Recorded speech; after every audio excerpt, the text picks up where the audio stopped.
Assalamualaikum warahmatullahi wabarakatuh. Alhamdulillah. Wassalatu wassalamu ala rasulillah. Segala puji bagi Allah subhanahu wa ta'ala, juga salawat dan taslim besar Muhammad sallallahu alaihi wasallam. Masih melanjutkan tema dosa-dosa besar, dan hari ini kita masuk ke dosa besar yang ke-10. Tidak berpuasa pada bulan Ramadan tanpa uzur dan tanpa rukhsah. Sebagaimana sudah maklum semuanya, bahwasanya puasa Ramadan adalah salah satu dari kewajiban seorang muslim. Dan rukun Islam dibagi 3 lagi oleh para ulama dari 5 itu. Ada 2 kalimat syahadat, ada sholat, ada zakat, ada puasa Ramadan, ada haji bagi yang mampu. Kelima-limanya kewajiban, rukun, tampaknya tidak dikatakan seorang muslim, tapi masih dirincikan oleh ulama menjadi 3 bagian lagi. Ada yang wajib, kalau tampaknya atau tidak dilakukan maka pasti kufur, dipastikan seseorang itu kufur, yaitu 2 kalimat syahadat dan sholat.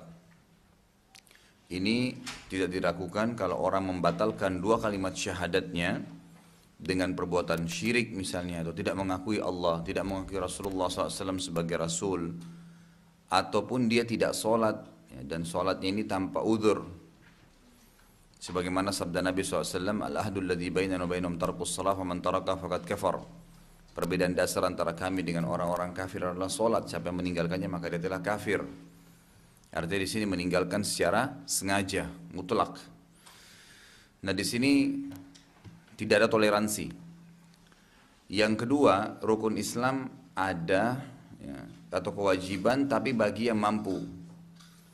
Itu zakat dan haji. Wajib juga tapi hanya bagi yang mampu saja. Ini sebuah tantangan dari Allah SWT, sebagaimana ulama mengatakan bahwasanya salah kalau ada orang bilang, oh saya belum pernah sampai punya harta sehingga mencapai nisab, batas harus mengeluarkan zakat. Jadi dia seumur hidup tidak pernah mengeluarkan zakat atau merasa dirinya belum mampu. Begitu pula dengan haji. Maka ini kekeliruan. Mestinya dia niatkan kapan, atau kalau bisa sebelum meninggal dia sempat zakat dan sempat melaksanakan ibadah haji. Karena ini sebuah tantangan. Nah, 2 rukun ini. Kemudian rukun yang ketiga, wajib juga tapi bagi yang hadir atau tidak ada halangannya. Itulah puasa Ramadan, dan ini boleh diganti di hari yang lain. Ini boleh diganti di hari yang lain. Jadi wajib juga tapi masih ada keringanan. Bisa diganti di hari yang lain, tapi tidak boleh sama sekali tidak puasa. Tidak boleh sama sekali tidak puasa. Ada beberapa poin yang harus kita fahami berhubungan dengan masalah Ramadan. Yang pertama, puasa Ramadan adalah puasa yang wajib. Maka harus dinginapkan niatnya pada malam hari. Sebagaimana sabda Nabi SAW, tidak ada puasa, maksudnya yang wajib, bagi orang yang tidak menginapkan niatnya. Jadi kalau puasa wajib harus diniatkan dari malamnya, walaupun niatnya di dalam hati. Beda dengan puasa sunnah. Kalau puasa sunnah dibolehkan orang niat setiap saat, yang penting dia belum makan dan minum atau berhubungan biologis bagi suami istri. Sebagaimana hadis Bukhari Muslim menjelaskan, Nabi SAW pernah pulang ke rumah pagi hari setelah sholat duha, tapi beliau belum sarapan, belum makan, belum minum. Kemudian beliau bertanya kepada Aisyah, wahai Aisyah, apakah kalian memiliki makanan di rumah? Aisyah mengatakan, tidak ada ya Rasulullah. Maka kata Nabi SAW, hari ini saya puasa. Berarti puasa sunnah boleh diniatkan pada pagi harinya, tidak harus nginap. Beda dengan puasa wajib yang harus dinginapkan niatnya. Dan niatnya sudah pernah kita titik beratkan, diniatkan di dalam hati. Ini poin pertama berhubungan dengan puasa Ramadan. Kemudian poin yang kedua, berhubungan juga dengan masalah puasa Ramadan yang harus diketahui. Kalau seandainya ada orang yang mendapatkan keringanan untuk tidak puasa, tetap saja dia wajib untuk membayarnya, kecuali satu keadaan. Orang itu sudah tua renta dan tidak mampu lagi. Boleh diganti dengan fidyah, memberikan makan setiap harinya yang dia tidak puasa 1 orang miskin. Dan ini ulama berikhtilaf dalam masalah kadarnya. Ada yang mengatakan 2,5 kilo beras, atau makanan pokok seperti kalau zakat fitrah atau 3,5 liter, atau dia memberikan makan dari yang biasa dia makan di rumahnya. Misal biasa dia makan porsinya nasi dengan sepotong ayam, sepotong daging, mungkin dia minum jus, maka dia harus mengeluarkan sejumlah itu atau sama dengan itu yang biasa dia makan di rumahnya dan untuk porsi dia, maka dikeluarkan setiap harinya satu orang miskin. Tapi selain orang tua tidak ada uzur kecuali dia harus membayarnya, baik itu haid, nifas gitu kan, atau orang sakit, semua ini memiliki kewajiban untuk membayar puasa Ramadannya. Terakhir ada pendapat ulama, dan ini masih ya membutuhkan dalil yang kuat sebenarnya. Diringankannya oleh sebagian ulama di akhir-akhir ini, boleh bagi wanita menyusui dan hamil untuk tidak membayar puasa Ramadannya, ya, untuk tidak membayar dan cukup mengganti dengan fidyah. Tapi ini pendapat sudah saya katakan tadi marjuh, jadi tidak diprioritaskan karena dalilnya tidak kuat. Belum pernah ada hadis secara khusus membolehkan wanita menyusui dan hamil itu untuk tidak membayar utang Ramadannya. Maka pendapat yang lebih kuat mengatakan selama dia tidak sakit, kapanpun boleh dia bayar. Karena terbuka kesempatan dia membayar selama 11 bulan ke depan, walaupun itu dicicil. Dan pendapat yang lebih kuat juga mengatakan lebih afdal lagi, lebih baik lagi kalau dia punya kemampuan uang, dia menggabungkan antara membayar puasa Ramadannya dengan fidyahnya bagi ibu yang menyusui dan yang hamil. Kecuali memang dia punya penyakit yang memang menjadi uzur buat dia. Ini juga ada sebagian ulama, sebagian kecil mengatakan dibolehkan. Misal memang dia kena penyakit yang tidak boleh sama atau tidak bisa sama sekali puasa. Jadi kalau dia puasa malah bermasalah buat dia atau akan mendatangkan madarat. Ini juga pendapat-pendapat terakhir yang mengatakan boleh, gitu kan. Tapi tetap pendapat yang marjuh. Kalau pendapat marjuh ini maksudnya pendapat yang dinomor duakan. Kalau pendapat yang rajih, tetap dia dianjurkan untuk membayar puasa Ramadannya dan juga dia membayar fidyah, dilengkapkan dengan fidyah. Dan subhanallah puasa ini, Bapak Ibu sekalian rahimakumullah, adalah ibadah yang sangat luar biasa, berhubungan dengan masalah kesehatan kita juga, berhubungan dengan masalah kesehatan, bagaimana seseorang bisa mengatur pola makan, pola hidupnya, mengatur waktunya. Dan yang paling penting adalah puasa ibadah yang tidak ada ibadah lain yang mengalahkan pahalanya. Sebagaimana sabda Nabi SAW dalam hadis Qudsi riwayat Bukhari, Allah SWT berfirman, semua amal ibadahnya anak Adam sudah saya tentukan kadar pahalanya, kata Allah. Jadi sudah ada penentuannya. Sholat, zakat, haji, semua ada penentuan kadar pahala, kecuali puasa. Ya, kecuali puasa. Aku tidak menentukan, kata Allah SWT, aku yang akan membalasnya langsung. Artinya pada hari kiamat nanti akan diberikan tanpa nilai, terserah Allah, gitu kan. Mau dinilai berapa? Maka ulama hadis sepakat mengatakan ibadah yang paling besar pahalanya adalah puasa. Gitu kan. Makanya Nabi SAW paling gemar selain puasa wajib memperbanyak puasa-puasa sunnah. Jadi dari sini juga, dari hadis-hadis yang saya sebutkan tadi, ulama mengeluarkan juga sebuah hukum, ya tidak ada uzur bagi orang yang tidak berpuasa untuk membayar, ya, atau harus membayarnya. Walaupun sudah lewat. Misal ada seseorang di antara kita pernah punya utang 5 hari Ramadan, tapi ini ceritanya 5 tahun yang lalu. Sudah 5 Ramadan lewat, saya baru tahu sekarang hukumnya, ternyata saya harus membayarnya. Bagaimana jalan keluarnya? Tetap dia bertaubat sekarang dan puasa, dia bayar. Lalu saya lupa jumlah harinya 5 atau 6, pilih yang paling banyak, anggap 6, 7, 10 gitu kan. Dan itu dicicil. Karena puasa Ramadan, seperti saya tekankan tadi di awal, adalah rukun Islam, bagian daripada pondasi agama ini. Kalau seandainya ada seseorang di antara kita, tentu waswas syaitan sering datang, membuat kita ragu dalam mengerjakan ibadah. Itu kan memberatkan. Jadi salah satu metode syaitan membuat ibadah itu agar tidak rutin kita lakukan, itu dengan cara memberatkannya, membuatnya seperti sebuah beban. Kalau syaitan mau memberatkan sholat malam buat kita, dia mungkin selain memberatkan kita bangun, dia juga membuat kita begadang misalnya. Ya, membuat kita melakukan kelalaian-kelalaian, sehingga memang jadi berat nanti ibadah yang kita ingin kerjakan. Kalau dia tahu kita akan berinfak misalnya, maka dia coba mendatangkan ide-ide ya, yang memadatkan program kita dalam mengeluarkan harta, sehingga akhirnya kita menyempitkan atau tersempitkannya sedekah yang mestinya kita keluarkan dan seterusnya. Gitu kan? Jadi harus kita hati-hati dalam masalah ini, karena ada hisabnya sendiri. Ini ada hisabnya sendiri. Kemudian yang tidak kalah poin penting yang harus dibahas adalah, dan ini berhubungan dengan dosa besar kita. Kalau seandainya ada orang yang memiliki rukhsah, keringanan. Jadi rukhsah itu keringanan ya. Seperti di sini ditulis tanpa rukhsah. Kalau uzur itu alasan, ya sebab. Jadi kalau uzur itu seperti misalnya orang yang tadi tua renta, dia nggak bisa lagi, gitu kan? Kalau rukhsah ini keringanan seperti orang sakit, musafir. Artinya dia bisa mendapatkan keringanan, tapi tetap dibayar di hari-hari yang lain. Kalau seandainya orang yang mendapatkan uzur ataupun rukhsah, ya, baik dia tua renta atau dia sakit, atau tadi misalnya dia menyusui, ya, dia haid, nifas sehingga tidak puasa, maka tetap tidak boleh makan di depan orang yang puasa. Dianjurkan untuk tidak makan di depan orang yang puasa, terutama di bulan Ramadan.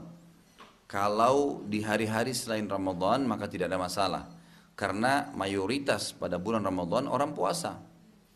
Maka bisa mengganggu banyak sekali orang yang sedang puasa. Beda kalau misalnya puasa Senin Kamis. Mungkin diantara teman-teman kita yang puasa 5 orang, kita hadir 50 orang. Masih lebih banyak orang yang tidak puasa gitu kan, dan itu puasa sunnah. Kalau ini puasa wajib dan di bulan Ramadannya,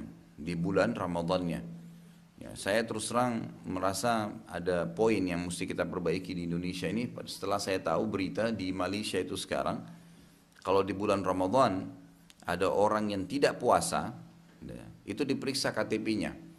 Jadi kalau kita diperiksa KTP, jadi ada tim dari kerajaan Malaysia itu diperiksa. Kalau dia statusnya Muslim, itu langsung dibekuk, ditangkap, dinaikkan di mobil jenazah, ya, dan dibawa ke kantor, kemudian dinasehati. Tapi selama perjalanan dia di mobil jenazah, dimasukin di kerangkeng jenazah gitu, ya, supaya mereka taubat, gitu kan. Nah itu satu hal pelajaran yang sangat bagus sebenarnya ya, supaya membuat ada shock terapi yang membuat orang tidak berani untuk melanggar itu. Nah kalau di Indonesia sudah ada perkembangan yang bagus, misalnya tempat-tempat ya maksiat itu ditutup misalnya. Itu satu hal yang positif, tapi masih banyak orang yang melanggar ini, makan di depan orang-orang yang berpuasa gitu. Makanya di sini tidak berpuasa pada bulan Ramadan tanpa udzur dan tanpa rukhsah. Kalau orang punya rukhsah saja, punya udzur saja, tidak boleh makan di depan orang yang puasa, apalagi orang yang tidak ada udzurnya. Ya, saya berapa kali kalau Ramadan pergi pengajian, saya temukan, semoga Allah berikan hidayah, supir-supir angkot kita merokok di tengah jalan, gitu kan? Lagi nyetir mobil di bulan Ramadan. Nah ini sudah double pelanggarannya, sudah nggak puasa, kemudian makan dan atau dia mengkonsumsi makanan atau minuman di depan umum, di depan kaum muslimin, maka tidak boleh. Nah ada beberapa rumah makan yang sudah coba menerapkan, yang orang non muslim pun dengan cara meletakkan gorden misalnya, sehingga orang yang puasa kalau lewat tidak kelihatan atau tidak melihat orang yang makan. Ini salah satu pola yang positif saja gitu kan. Nah, kalau ada orang yang pun mau menjual makanan di bulan Ramadan, bisa dijual pada waktu-waktu menjelang buka puasa misalnya. Ataupun kalau dia mau jual memang dipastikan untuk orang-orang yang masih punya rukhsah dan udzur, kan itu. Jadi kalau orang yang punya rukhsah saja dan punya udzur tidak boleh makan di depan orang yang puasa, apalagi orang yang tidak ada udzurnya sama sekali. Maka itu akan lebih berat ya ancaman-ancamannya. Ada sebuah hadis yang diangkat oleh Imam Az-Zahabi. Ini masih khilaf di antara ulama tentang kesahihan riwayat ini. Ada yang mengatakan hadis ini tidak sahih, ada yang mengatakan hadis ini sampai pada derajat hasan. Ini bisa dilihat di footnote nomor 3. Hadis ini riwayat Tirmidzi dalam Kitabus Shaum. Dan juga Abu Daud dalam Kitabus Shaum sama, tapi isnadnya lemah. Ya. Dan Tirmidzi berkata, hadis Abu Hurairah, kami tidak mengetahui kecuali dari jalan periwayatan ini. Dan saya telah mendengar Muhammad, yakni Al-Bukhari. Ini Imam Bukhari berkata, Abu Al-Mutawwis namanya adalah Yazid Al-Mutawwis. Saya tidak mengetahui dia memiliki hadis selain ini. Oleh karena itu Az-Zahabi berkata ini tidak sabit atau tidak dipegang atau tidak dipakai hadisnya. Tetapi ulama ya menyebutkan hadis ini karena tidak ada hadis lagi kecuali hadis ini yang menyebutkan tentang ancaman orang yang tidak puasa, dan masih diangkatnya oleh Imam Tirmidzi dan Abu Daud tentang hadis ini. Maka ya diletakkan oleh para ulama dalam bab ancaman orang yang tidak puasa atau tidak ada uzur. Bunyinya sabda Nabi SAW, man aftara yawman min Ramadan min ghairi udhrin wala rukhsatin lam yaqdihi siyamad dahri walau samah. Barang siapa yang berpuasa atau tidak puasa sehari dalam bulan Ramadan tanpa ada udhur atau rukhsah, maka puasa sepanjang masa tidak akan menggantikan atau menggantinya sekalipun orang tersebut melakukannya. Artinya satu hari itu sulit dia untuk mengejar kembali fadilah-fadilahnya. Karena puasa ini sebagian ulama mengatakan kenapa dikatakan dia pahalanya paling besar dibandingkan ibadah lain, karena panjang sekali waktu ibadahnya. Dari mulai sahur sampai buka puasa. Itu semua dihitung paket ibadah. Sampai ada statement, ini bukan hadis ya, statement sebagian ulama mengatakan bahwasanya orang yang sedang puasa tidur pun tetap terhitung sebagai ibadah, gitu kan? Karena dia kalau lagi tidur tetap waktunya dia sedang ibadah kan, dia sedang puasa. Jadi tidurnya orang puasa, gitu kan? Berarti dia sedang masih menjalankan puasa itu sendiri, masih ada ibadahnya, gitu kan? Belum lagi kalau dia niatkan memang tidur itu untuk menguatkan dirinya untuk beribadah kepada Allah SWT, untuk bisa sholat, maka itu termasuk ibadah. Tapi ini kadang-kadang dipelintir oleh sebagian orang, jadi salah fahami, dikatakan oh karena tidurnya, ada statement ulama mengatakan tidurnya orang puasa itu ibadah, maka tidur terus gitu kan. Dari pagi sampai jam 5 sore baru bangun, jadi puasanya cuma 1 jam gitu kan. Nah ini juga keliru. Yang dicontohkan oleh Nabi SAW malah sebaliknya. Ya, perang Badr itu di bulan Ramadan. Di bulan Ramadan tahun 2 Hijriah. Dan para sahabat tidak berbuka puasa pada saat itu. Mereka tidak berbuka puasa gitu kan. Sudah sangat biasa bagi para sahabat untuk menjaga puasa mereka walaupun mereka dalam keadaan safar, kecuali memang kondisinya sangat mendesak. Seperti pernah ada sahabat yang bertahan puasa sementara dia sedang musafir dan dia sangat kehausan sampai sebagian temannya memercikkan terus air di kepalanya. Lalu waktu Nabi SAW lihat, Nabi mengatakan bukanlah termasuk perbuatan yang baik ya berpuasa pada saat safar, gitu kan? Maksudnya orang yang keadaannya seperti sahabat tadi ini, sampai-sampai dia harus terus membiurkan kepalanya dengan air yang dingin, dan dia lagi musafir, dia lagi ada kesempatan untuk bisa ya rukhsah, keringanan untuk membatalkan puasanya. Tapi kalau orang musafir kata ulama dia mampu tahan. Seperti sekarang orang naik pesawat, gitu kan? Dingin, cepat waktunya. Jakarta Surabaya musafir. Tapi dengan 1 jam pesawat untuk apa batalin puasa kan gitu misalnya. Jadi memang pembatalan puasa pun itu memang keringanan ya. Seperti tiket pas untuk bisa mengganti di hari yang lain. Tapi itu pun kalau memang uzurnya sudah luar biasa. Makanya dalam hadis Muslim pernah Nabi SAW dalam perjalanan bersama pasukan beliau atau sahabat-sahabat beliau dan Aisyah ikut. Aisyah berkata radhiyallahu anha, ya Rasulullah, kalian mengqasar solat sementara saya mengitmamnya, maksudnya menyempurnakan. Musafir kan dikasar, yang 4 rakaat jadi 2 rakaat gitu kan. Waktu itu Nabi SAW dan para sahabat mengqasar solatnya. Kemudian Aisyah mengatakan, ya Rasulullah, kalian mengqasar, saya mengitmam, saya menyempurnakannya. Kalian berbuka puasa, saya tetap puasa, gitu kan? Kata Aisyah radhiyallahu anha. Lalu apa jawaban Nabi SAW? Ahsanti, bagus yang kamu lakukan. Artinya kalau kamu memang mampu bisa silahkan, karena tidak ada paksaan, itu cuma rukhsah, keringanan. Jangan juga karena oh karena saya musafir maka berarti saya lebih baik membatalkan. Tidak, tergantung situasi dan kondisinya. Ya, tergantung situasi dan kondisinya gitu. Baik, jadi ini yang disebutkan dalam hadis. Kemudian sisanya beliau menyebutkan tentang pentingnya atau fadilah bulan Ramadan itu sendiri. Ya. Seperti misalnya hadis yang beliau angkat di sini di hadis sahih ya, yang sudah masyhur hadisnya, kata Nabi SAW, as-salawatul khams wal jum'atu ila al-jum'ah wa ramadan ila ramadan kafaratun lima bainahunna majtunibatil kabair.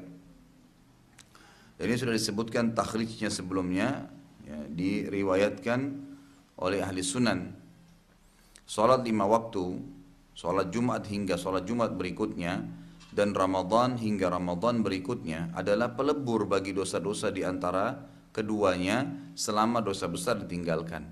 Artinya, kalau dari subuh tadi sampai duhur insya Allah, Bapak Ibu sekalian meninggalkan dosa-dosa besar, dan ada dosa kecil yang terjadi, maka dengan kita sholat tadi subuh dan kita sholat duhur, nanti di sholat duhur itu tiba pembersihan dosa kecil selama antara dua sholat ini.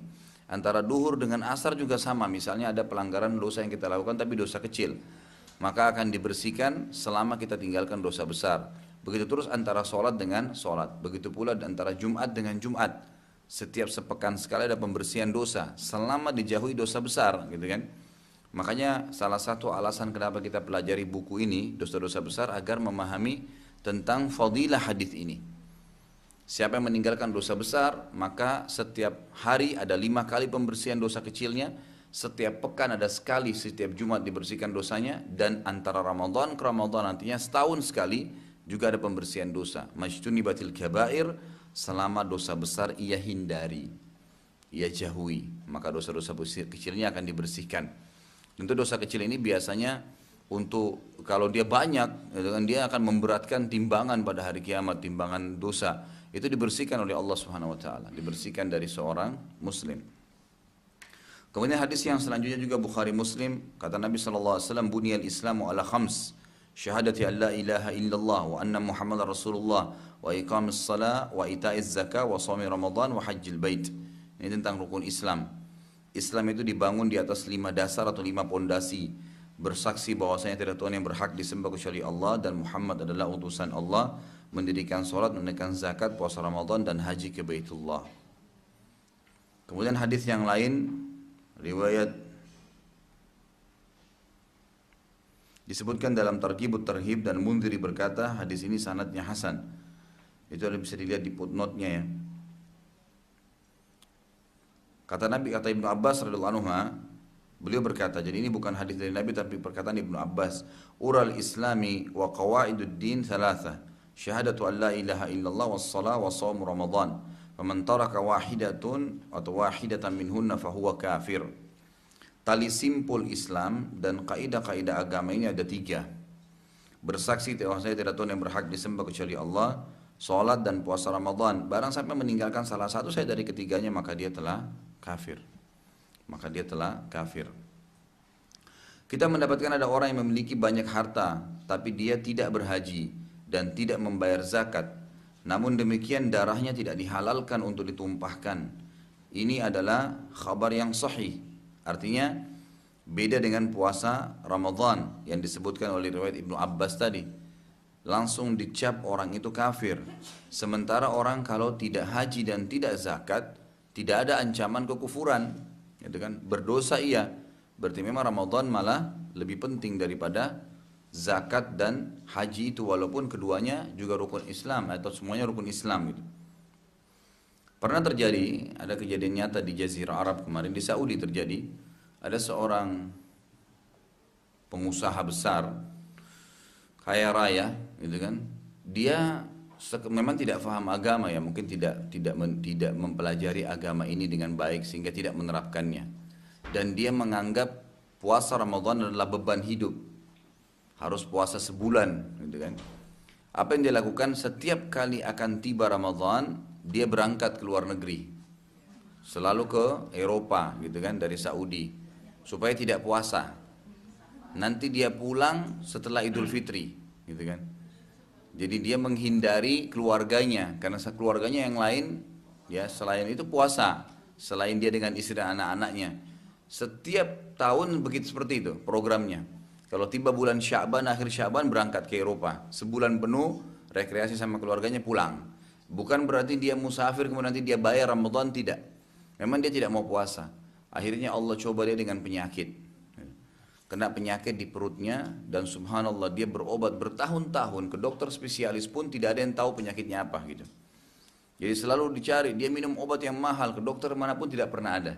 Sampai dia bertemu dengan satu dokter spesialis itu dari Jerman dan orang ini kebetulan memang Nasrani mau masuk Islam dokternya. Ketemu sama dia lalu dia tanya, setelah dicek obat-obatnya, dicek nama-nama dokter yang dia pergi, semuanya ini orang-orang yang terkenal dan obat-obatnya sangat mahal dan bagus gitu kualitasnya. Tapi dia nggak sembuh-sembuh dan dokter ini setelah periksa juga dengan alat canggih tidak ada penyakitnya. Lalu tidak tahu kenapa tiba-tiba dia bilang, sekarang setahu saya ya dalam agama biasanya kalau sudah mentok dokter-dokter pun mengatakan cara yang terbaik adalah merem makanan yang masuk. Makanan dan minuman itu direm. Kalau penyakit di perut ada masalah, maka mereka harus merem makanan ya. Mohon maaf seperti orang kalau lagi buang-buang air, dia harus mengerem makanan gitu kan. Mungkin makannya cuma bubur, ditahan lah, tidak boleh ini, tidak boleh itu supaya dia normal kembali gitu. Lalu dia bilang, sekarang cara yang terbaik yang kamu lakukan setelah obat-obat dan dokter ini tidak ada lagi yang bisa mengobati, kau berpuasa. Malah kata dokternya, kamu berpuasa. Dan setahu saya dalam Islam itu ada puasa, ya kan? Setahun sekali ada puasa, itulah puasa Ramadan gitu. Kebetulan waktu itu dia pergi berobat seperti tradisi dia biasa gitu kan. Sebelum Ramadan dia berangkat. Nah ini dia sekarang bukan rekreasi lagi tapi berobat. Gitu. Pada saat dia berobat lalu kata dokternya, setahu saya kan berapa hari lagi orang Islam seluruh dunia akan puasa. Sekarang saya sarankan kamu puasa. Gitu kan? Maka dia pulang ke Saudi, dia puasa sebulan. Nah setelah dia puasa, setelah Idul Fitri, dia kembali lagi berobat, ternyata penyakitnya hilang. Justru dengan puasa itu Allah SWT sembuhkan penyakitnya. Semenjak itu sampai, Allahu a'lam apa dia masih hidup sekarang atau tidak, tapi itu terkenal kisahnya dia tidak pernah tinggalkan lagi puasa Ramadan. Jadi nggak mungkin Allah SWT sebagai pencipta memerintahkan satu perbuatan, kecuali Allah sudah berikan kepada kita kemudahan dan keberkahan padanya gitu. Ya, orang bangun sholat malam, orang bersedekah, orang membantu orang lain, ya ibu-ibu mungkin melahirkan, semua itu selain berpahala memang pasti ada hubungannya dengan masalah kehidupan kita di dunia ini.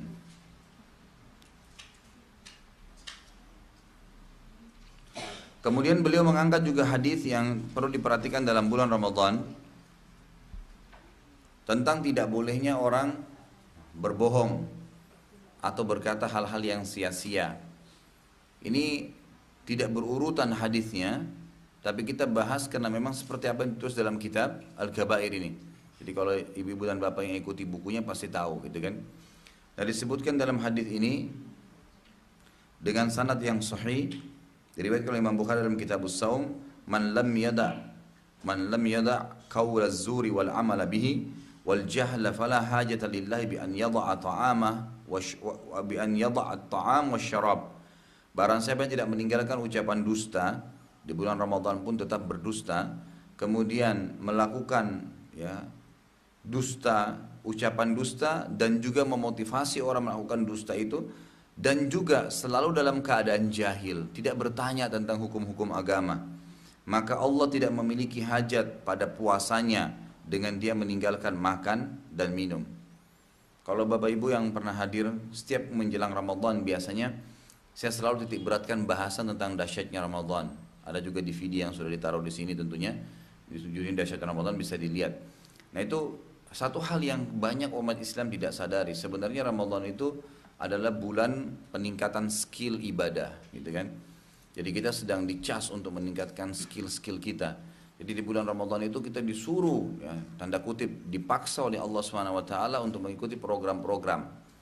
Kalau saya kasih gambaran umumnya, misal sekarang di Jakarta aja, nggak usah jauh-jauh, ada banyak lembaga-lembaga spiritual yang dibuka untuk memotivasi orang agar spiritualnya, keimanannya itu naik.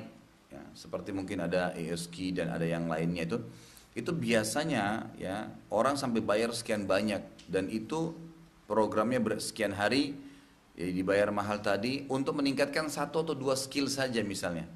Mungkin skill kejujuran misalnya, amanah atau apa saja, ya kan gitu. Nah itu orang bayar kenapa? Karena orang tahu trainernya bagus, programnya bagus dan diharapkan juga kita outputnya bagus dan cukup banyak tanggapan yang terjadi. Seperti kemarin saya sempat baca salah satu tanggapan dari teman-teman dari Jasa Marga ya yang pengelola jalan tol yang diikutkan ke pelatihan itu, kemudian mereka merasa memang lebih menyadari tentang pentingnya amanah di pekerjaannya gitu kan. Mereka tahu tuh ada pahala, tidak harus menunggu ada atasannya sehingga harus merasa terawasi karena dia tahu ada Allah Subhanahu wa taala. Terbentuk itu kan ada hal-hal positif. Nah, sekarang Bapak Ibu sekalian, kalau saya sering bahasakan sebenarnya kita umat Islam tanda kutip ya. Nah, mungkin kita butuh, tapi saya mengatakan tidak membutuhkan lembaga-lembaga seperti ini sebenarnya. Kalau kita menyadari tentang adanya Ramadan, karena Ramadan itu adalah lembaga training yang luar biasa. Belum ada lembaga training seperti Ramadan. Paling banyak pesertanya karena semua yang syahadat seluruh dunia ikut, gitu kan? Mau dia dari Afrika, mau dia orang Barat, mau dia orang Arab, mau dia orang Melayu, pokoknya seluruh dunia ngikut program itu. Selama dia balik, dia punya kewajiban sama, puasa Ramadan yang meninggalkan dosa besar, gitu kan? Dan Ramadan ini trainernya adalah Allah SWT langsung. Allah yang training kita. Ini boleh, ini nggak boleh. Diikuti peraturannya. Diganjikan pahala yang besar, balasan-balasan yang besar. Gitu. Ini bukan cuma sertifikat, tapi kita mendapatkan hal yang luar biasa. Dibiasakan kita sholat tahajud, dibiasakan kita berpuasa, dibiasakan membaca Al-Quran. Karena mayoritas orang melakukannya. Kalau bulan Ramadan aja orang tidak puasa, maka kapan dia mau puasa kira-kira? Karena ini seluruh mayoritasnya orang puasa. Kalau di Ramadan aja dia tidak sholat tarawih, yang hakikatnya sholat tahajud dimajukan, maka kira-kira kapan dia akan tahajud? Gitu. Kalau di bulan Ramadan yang orang rame-rame mayoritas sentuh Al-Quran, dia tidak sentuh Quran, dia tidak baca, maka kapan dia akan baca Al-Quran? Kalau Ramadan dia tidak berzikir, maka kapan dia akan berzikir? Ramadan tidak hadir majelis ilmu, maka kapan dia akan majelis ilmu? Ramadan dia tidak bersedekah dengan sosial, membuka puasakan orang atau apa saja, maka kapan lagi dia akan melakukannya kalau bukan di bulan Ramadan? Jadi sebenarnya itu masa training yang luar biasa gitu. Ya. Kemudian dalam hadis ini juga yang tadi kita baru terakhir bahas hadis Bukhari, bagaimana kita di training untuk meninggalkan bohong, meninggalkan kejahilan dengan datangnya bulan Ramadan. Dengan datangnya bulan Ramadan kita disuruh belajar di situ, disuruh memperbanyak ilmu, bukan malah melakukan hal-hal yang sia-sia. Ya, saya malah di sebagian majelis taklim yang saya bina gitu, mereka tanya, Ustaz Ramadan libur nggak? Kalau saya bilang tidak gitu. Silahkan, malah kita memperbanyak ilmu mestinya. Karena Nabi SAW mengatakan ini, siapa yang tidak meninggalkan bohong, dusta, dan kejahilan, mestinya Ramadan itu malah dimaksimalkan untuk nuntut ilmu. Gitu kan? Maka Allah tidak ada hajat menerima lapar dan hausnya, atau makanan dan minuman yang dia tinggalkan. Allah nggak butuh dengan orang yang jahil, tidak tahu hukum. Ya boleh nggak ini ya, ini nggak boleh nggak ya. Mestinya dia sudah harus tahu itu. Apalagi ini tiap tahun terulang, gitu kan. Tiap tahun terulang dan hukumnya sama saja, bahasanya sama saja. Tidak, bukan berarti tiap tahun berubah hal-hal yang membatalkan puasa, tidak, sama aja dari zaman Nabi SAW sampai hari kiamat. Kan gitu, fadilah-fadilahnya sama, perintah-perintah yang dikerjakan wajib dan sunnah sama, tidak ada perbedaan. Maka mestinya seseorang sudah harus belajar dari situ. Kemudian beliau tutup dengan hadis yang terakhir di sini, diriwayatkan oleh Imam Tirmidzi. Kata Nabi SAW, ragama anfum ri'in adraka syahr Ramadan falam yukfar lah.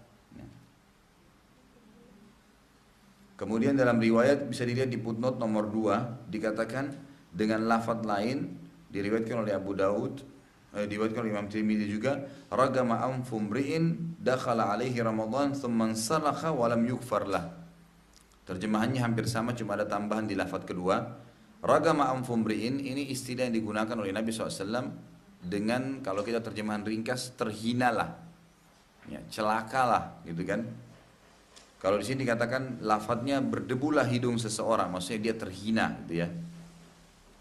Yang mendapatkan bulan Ramadan tapi tidak diampuni. Artinya dia Ramadan aja belum bisa dapat pengampunan, lalu kapan dia akan diampuni? Orang yang rame-rame beribadah, orang rame-rame taubat, malah dia tidak, gitu kan.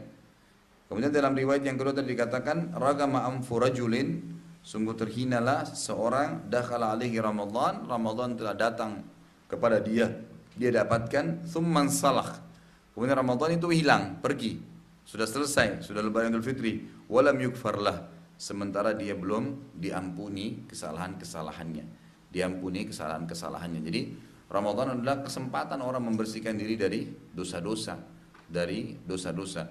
Dan sekali lagi kita lihat Nabi SAW mencontohkan dan juga para sahabat di bulan Ramadan malah mereka beraktivitas, malah mereka bergerak, gitu kan? Ya, terutama yang kita katakan tadi menuntut ilmu. Dan juga dalam beberapa athar dikatakan para sahabat kalau tiba Ramadan mereka terus menyibukkan diri dengan kitabullah, dengan Al-Quran. Terus mereka membacanya Al-Quran, mereka menghafalnya, mereka mengkaji apa yang ada di dalamnya. Jadi memang bulan turunnya Al-Quran, bulan di mana mereka mendalami ya Ramadan itu dengan Al-Quran dan dengan ilmu. Juga ada hal-hal yang diperintahkan di bulan Ramadan yang mesti kita titik beratkan juga. Ya, yang pertama memperbanyak ibadah secara umum, terutama ibadah-ibadah yang sangat ditekankan. Kalau sholat 5 waktu sudah umum, Ramadan disuruh jaga. Sholat sunnah rawatib, ya itu juga seperti qobliyah, ba'diyah itu ditekankan. Sholat duha di Ramadan juga ditekankan. Tapi ada sholat yang khusus ditekankan di bulan Ramadan yaitu tarawih, yang gitu. Ya mungkin juga ada sholat tahajud di luar Ramadan. Tapi tarawih ini memang dicontohkan oleh Nabi SAW walaupun cuma sehari. Beliau selesai sholat ba'diyah isya, kemudian beliau sholat dan beberapa sahabat mengikutinya. Esok harinya tersebar berita bahwasanya Nabi SAW sholat lagi setelah sholat ba'diyah isya dan mengajak dan membiarkan sahabat untuk berjamaah. Maka hari kedua penuh masjid, orang pada hadir. Padahal Nabi SAW tidak suruh mereka gitu. Nabi sengaja nggak keluar. Pada saat sudah azan subuh beliau keluar. Lalu beliau sholat, ya, qabliyah subuhnya atau sunatul fajr.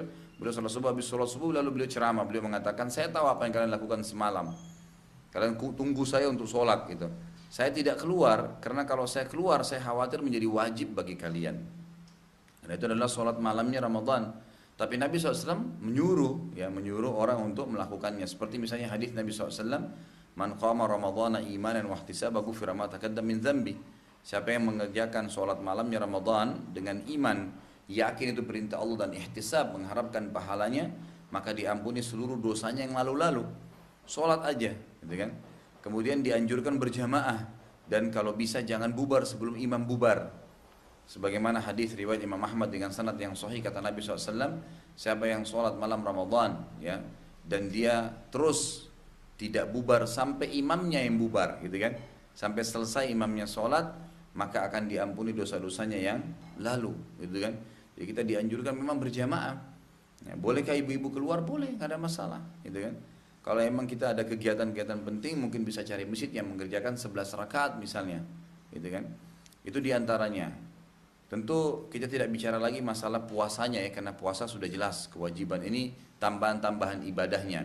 Kemudian kita juga dianjurkan ya untuk memperbanyak pahala dengan membuka puasakan orang lain. Ya, karena sering saya bahasakan kalau mau jalan Ramadan, Bapak Ibu mau nggak kita puasa Ramadan dapat pahala lengkap 30 hari kita puasa nggak ada utangnya sama sekali. Tentu kita mau pahalanya lengkap dan kita tidak ada lagi beban setelah Idul Fitri. Tapi bagaimana kalau kita panen pahala dengan 30 hari puasa kita panen lagi 100 pahala orang lain, 1000 pahala orang lain. Tentu kita mau gitu kan. Gimana caranya? Dengan membuka puasakan orang. Makanya sabda Nabi SAW, man fattara sa'iman kana lahu mithal ajri sa'imin min ghairi an yanqus min ajri sa'imin syai'a. Siapa yang membuka puasakan orang yang sedang puasa, dia akan dapat pahala orang itu, orang yang puasa tadi sama persis. Dia dapat 1000 pahala, kita dapat 1000 pahala. Tanpa mengurangi pahala orang yang tadi sedang kita buka puasakan. Dia dapat 1000 nih, kita juga dikasih 1000 oleh Allah. Bukan berarti diambil sebagian dari pahala dia, enggak. Dia tanpa mengurangi pahala orang tersebut, gitu kan?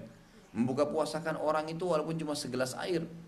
Ya, sering saya motivasikan, saya bilang kalau misalnya tiba Ramadan, ada masjid dekat rumah, udah langsung pegang sebulan penuh kalau ada rezeki, gitu kan? Baik, saya akan di sini berapa orang kira-kira yang buka puasa, tanya marbotnya. Biasanya standar 50 orang, 70 orang kalau kita ya. Baik, saya siapin air mineralnya. Satu dus berapa harganya? Kan gitu. Baik, di antara 50 orang yang kita buka puasa walaupun cuma air, kalau kita bisa berikan roti, berikan macam-macam itu alhamdulillah.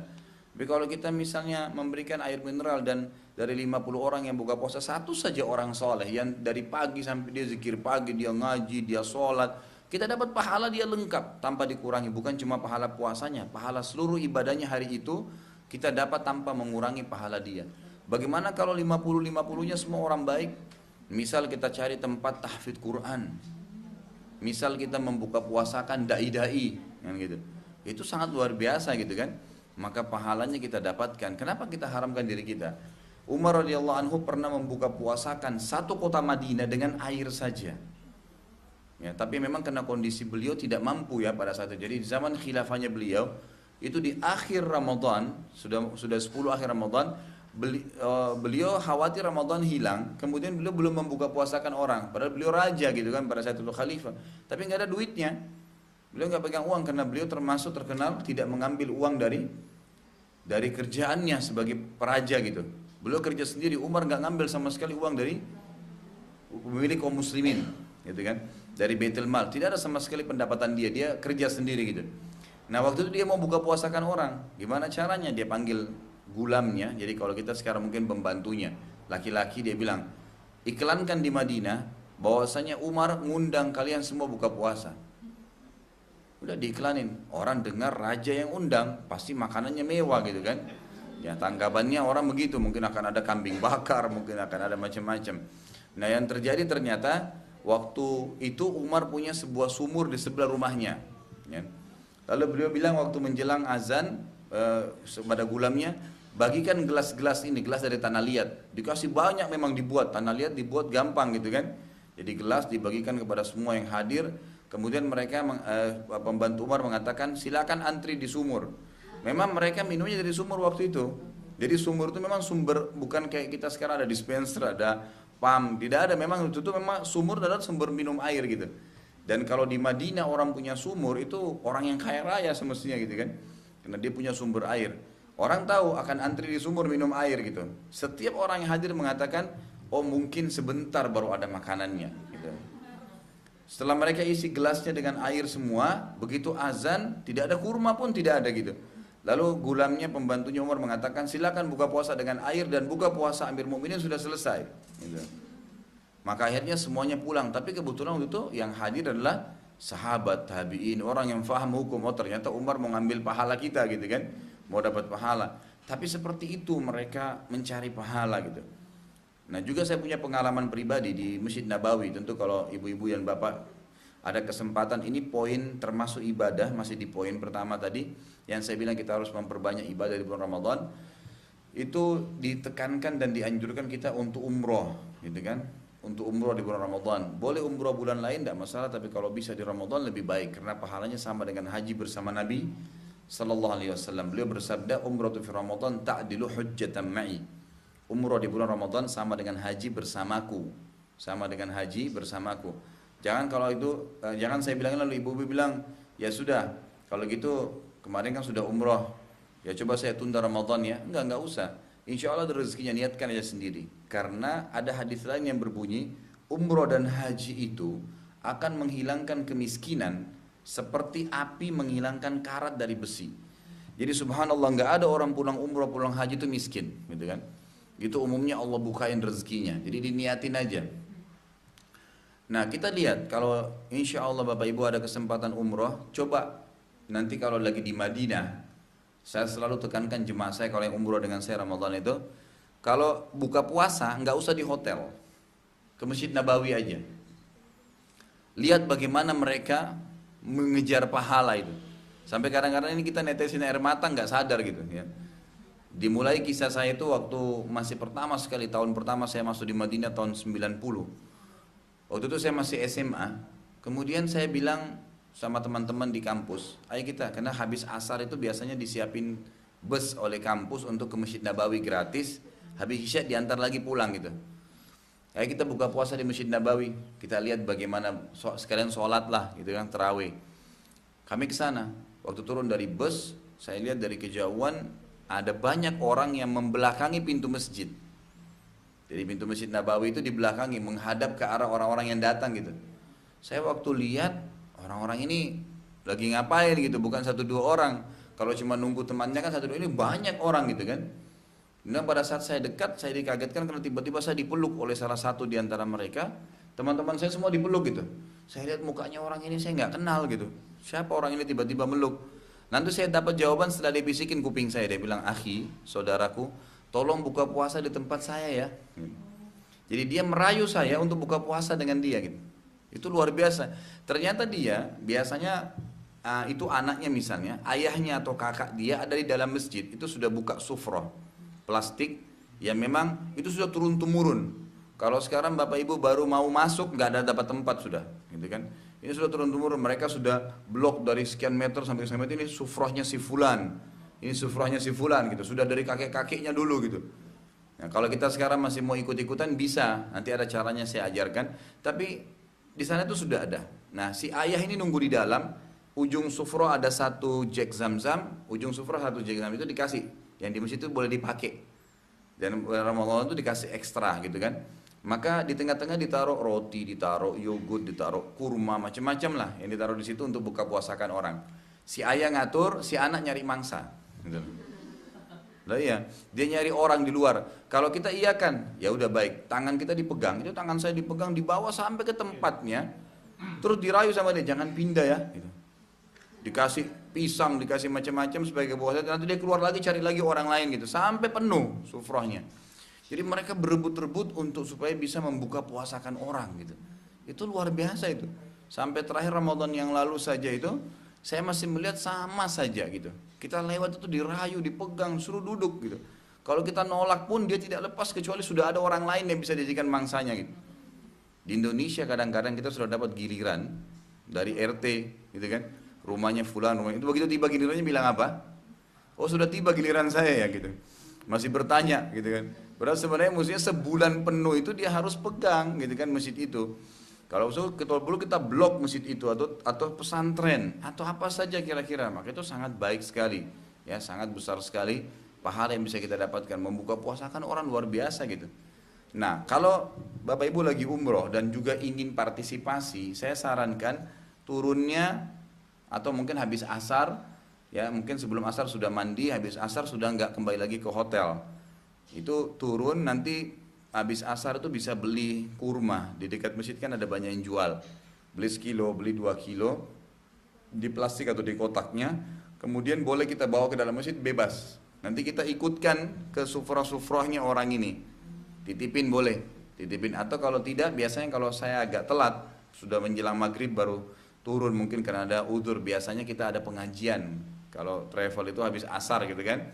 Turunnya sudah setengah jam sebelum maghrib. Maka saya bawa box kurmanya, kemudian di halaman masjid kita bagiin. Setiap orang lewat diambil, setiap orang lewat diambil gitu kan. Nanti habis juga tuh. Nanti habis juga. Nah itu juga kita bisa lakukan sehingga dapat pahalanya. Nah ini bukan cuma di sana ya, tapi karena di sana pahalanya tentu lebih besar, maka di Indonesia pun sama. Kita usahakan punya program membuka puasakan orang lain. Jadi sudah di blok pesantren mana, rumah anak yatim yang mana gitu kan, itu sekolah tahfidz yang mana itu sudah dipegang sehingga kita bisa mendapatkan pahala membuka puasakan orang.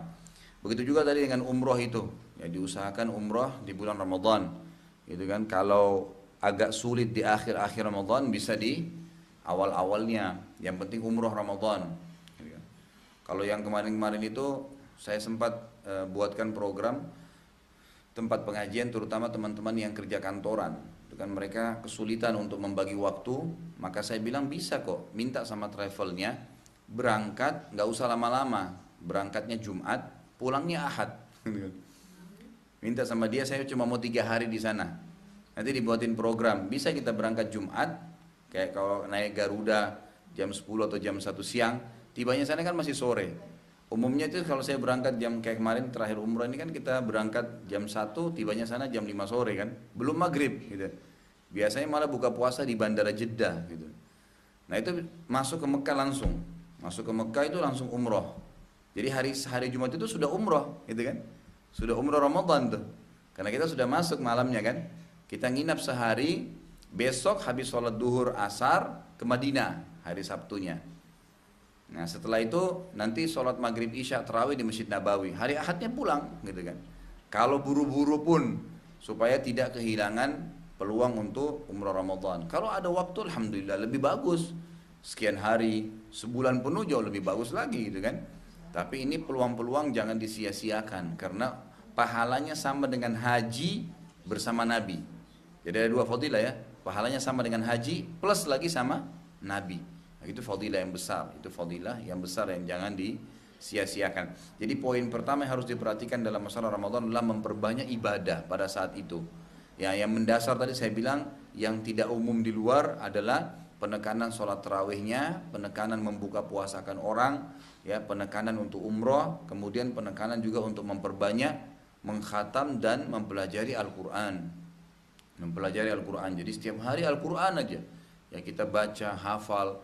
Dan selalu saya sarankan, usahakan Bapak Ibu sekalian hafalan dan bacaan Al-Quran itu jadi lebih baik dari sebelumnya dan hafalannya bertambah gitu kan. Masa udah 40 tahun Islam cuma inna ataina wal asri terus gitu kan. Ya, coba baca yang lain, hafal yang lain gitu. Dan caranya bisa memakai metode yang 10 ayat sebagaimana para sahabat. 10 ayat, pelajari bacaannya, kandungan maknanya kalau kita baca terjemahannya lah. Kemudian hukum-hukumnya, sebab nuzulnya, kemudian baru dihafal, gitu kan, baru dihafal. 10 ayat itu tidak panjang, kemudian dipakai dalam sholat. Dalam sholat wajib, dalam sholat sunnah, insya Allah dalam sehari kalau dari subuh kita hafal dan waktu duha, kemudian duhur dipakai, asar dipakai, maghrib dipakai, isya dipakai, sholat hajat dipakai, 10 ayat kita ulang-ulangi, maka insya Allah kita jadi hafal tuh. Kita jadi hafal. Dan cara menghafalnya, ibu-ibu dan bapak sekalian tinggal cari surah yang paling digemari. Nggak harus dari Al-Baqarah, karena Al-Baqarah kan 2 juz setengah. Kalau langsung Al-Baqarah orang syaitan sudah bilang besar gitu kan. Nah, jadi lebih baik cari surah-surah yang disenangi. Misalnya kalau ibu-ibu suka surah perempuan, ada surah Maryam, ada surah An-Nisa panjang tapi nggak masalah gitu kan. Ya, surah yang kira-kira berhubungan dengan ibu-ibu. Kalau bapak-bapak bisa ambil surah Al-Mu'minun misalnya gitu kan. Ada surah-surah yang berhubungan dengan atau surah Muhammad, surah Nuh, ada surah Ibrahim kan, itu ada sesuai dengan surah. 114 surah, kita tinggal pilih surah yang mana yang kita tertarik, kemudian kita mulai menghafalnya. Diaplikasikan gitu kan, dan niatkan insya Allah bisa menyelesaikan Al-Quran itu, menyelesaikan Al-Quran dengan izin Allah SWT. Ini diantara ibadah-ibadah yang ditekankan. Jadi poin pertama harus diperhatikan dalam masa Ramadan adalah memperbanyak ibadah, dan beberapa ibadah tadi yang saya sudah tekankan ini yang selain dari yang sudah umum kita kerjakan. Saya tidak sebut lagi duhanya, saya nggak sebut lagi rawatibnya, nggak lagi sholat wajibnya, nggak sebut lagi puasa Ramadannya, karena itu semua sudah hal-hal yang sifatnya wajib. Kita tinggal sebutkan tadi sholat tarawihnya, kemudian membuka puasakan orang, kemudian umrohnya, dan juga membaca Al-Quran. Kemudian poin kedua yang harus diperhatikan adalah jauhi segala macam kemaksiatan, apapun sifatnya, sekecil apapun, gitu kan. Dan Ramadan kesempatan kita untuk melakukan itu, kesempatan kita untuk melakukan, karena banyak sekali yang tertutup memang, subhanallah, gitu kan, tertutup. Jadi tingkat iman kita itu makin naik, makin derajatnya makin naik, dan memang sudah umum. Seperti misal, kalau kita lagi puasa bulan Ramadan, kemudian ada orang yang jalan, lagi makan di jalanan. Mungkin walaupun ibu dan bapak sekalian tidak biasa ingkar mungkar, pada saat itu kita terfikir untuk ingkar mungkar. Kenapa ya dia nggak puasa ya? Gitu kan? Jadi kita jadi berpikir kenapa dia nggak ibadah? Padahal mungkin kita di luar Ramadan ibadah kita juga, gitu kan? Masih Senin Kamis, gitu kan? Tapi di sini akan muncul itu karena terbentuk, ya. Jadi suasananya itu memang diciptakan suasana ibadah, karena semua yang syahadat melakukannya. Maka jauhilah kemaksiatan semaksimal mungkin. Dan yang paling penting dalam bulan Ramadan, apa yang sudah kita dapat di bulan Ramadan dari motivasi ibadah tadi, dan yang kedua adalah meninggalkan kemaksiatan, bukan dikubur ya, atau dibungkus bersama Ramadan yang sudah berlalu, tapi harusnya dijadikan pelajaran untuk peningkatan skill kita 11 bulan ke depan, gitu kan. Jadi sayang kalau ada orang sudah tiap hari sholat tarawih, yang hakikatnya sholat tahajud, boleh tinggalin setelah Ramadan, padahal dia sudah dilatih setiap hari nih, ya kan gitu. Seperti orang yang belajar mengemudi mobil, udah mahir, nggak pernah ngemudi mobil, bermanfaat, kayak manfaatnya tapi kecil, gitu kan. Seperti orang kalau kemudian dia manfaat, dia tahu, tapi dia nggak pernah praktekin, pengalamannya kurang. Seperti itu kurang lebih. Orang kalau sudah selesai Ramadan tidak praktekin ilmunya, maka sama saja dia ya tidak mengambil manfaat yang besar yang menjadi target. Maksudnya apa yang kita tingkatkan dari skill ibadah dan meninggalkan kemaksiatan tadi, 2 poin besar ini, itu dijadikan sebagai bekal 11 bulan ke depan. Sampai Ramadan akan datang. Ramadan akan datang, lagi tingkatkan lebih daripada sebelumnya. Terus begitu sampai kita meninggal insya Allah, sementara ibadah kita sudah maksimal. Dan ibadah itu kata ulama, ya, itu Bapak Ibu sekalian nanti kalau kita sudah geluti, ya, dan kita jalani, maka akan banyak Allah SWT bukakan hal-hal yang berhubungan dengan ibadah itu. Seringnya kita puasa, akan dibukakan oleh Allah SWT kemudahan-kemudahan lain berhubungan dengan puasa itu. Seringnya kita tahajud juga begitu, seringnya kita sedekah begitu. Beda dengan orang yang jarang sekali melakukannya, gitu kan? Maka akan dibukakan oleh Allah SWT keberkahan-keberkahan dalam ibadah yang dia kerjakan. Nah ini dikerjakan selama 11 bulan ke depan. Jadi biasakan sholat tahajud, ya kan? Sampai saya bahasakan hadis Nabi SAW yang berbunyi, lazimilah sholat malam itu, artinya selalu kerjakan, gitu kan? Karena itu kebiasaan orang-orang soleh sebelum kalian. Hadis ini sederhana, tapi sebenarnya maknanya adalah jangan lewatkan satu malam kecuali Raqib sudah catat kamu sholat tahajud, walaupun cuma 2 rakaat, gitu kan? Sampai saya bahasakan kemarin di kelas hadis juga di Cibubur, gitu kan? Saya bilang kalau pas kebetulan bahas masalah bab haji dan umroh dan bahas masalah tawaf, sholat di Masjid Haram Mekah, gitu kan? Itu sholat di Masjid Haram Mekah 100.000 pahala. 100.000 pahala itu kalau kita hitung satu tahun 365 hari. Kalau 100.000 bagi 365 itu kurang lebih 297 tahun. Jadi satu kali sholat di Masjid Haram Mekah sama dengan 297 tahun sholat di Indonesia. Itu kalau sholat sendiri ya. Kalau sholat sendiri. Kalau sholat berjamaah kali 25 kali lipat. Diangkat, ditinggikan 27 derajat. Beda ya. 25 kali lipat sebagaimana hadis sahih riwayat Tirmidzi, kata Nabi SAW, sholat seseorang di antara kalian di rumahnya dan di pasarnya dibanding dengan masjid 25 kali lipat. Kalau kita kali 25, ya kan gitu, 290, anggaplah kita bulatin 300 tahun misalnya. 300 tahun dikali 25. Itu kurang lebih 7.500 tahun.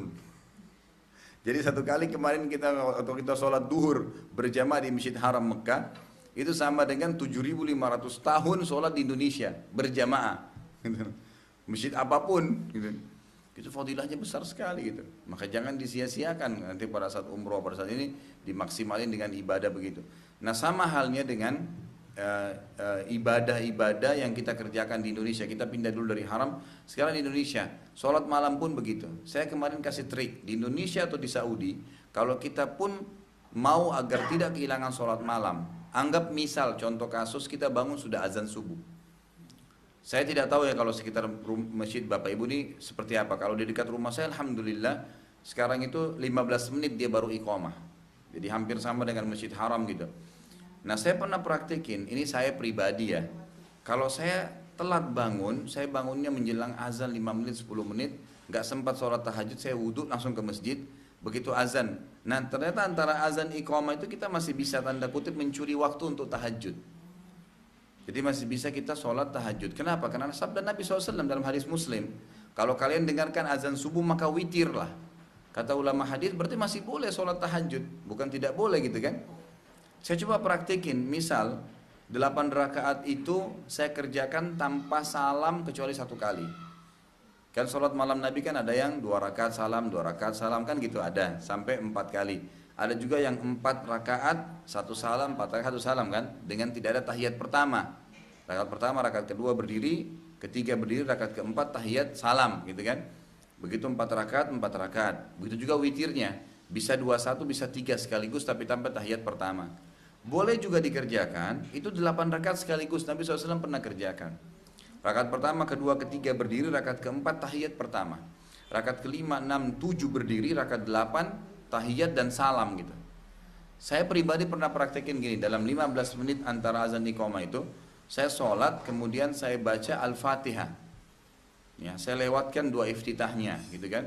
Saya baca Al-Fatihah, pernah saya terapin Al-Fatihah saja, 8 rakaat. Al-Fatihah tanpa surah.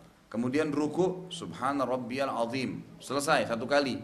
Sami Allah liman hamidah. Saya kerjakan yang wajibnya gitu kan. Sami Allah liman, tapi tidak tergesa-gesa gerakannya ya. Jangan diterapin kalau waktu masih banyak nih. Ini saya bilang kalau kepepet, gitu kan. Nanti katanya Ustadz Khalid bilang boleh tahajudnya.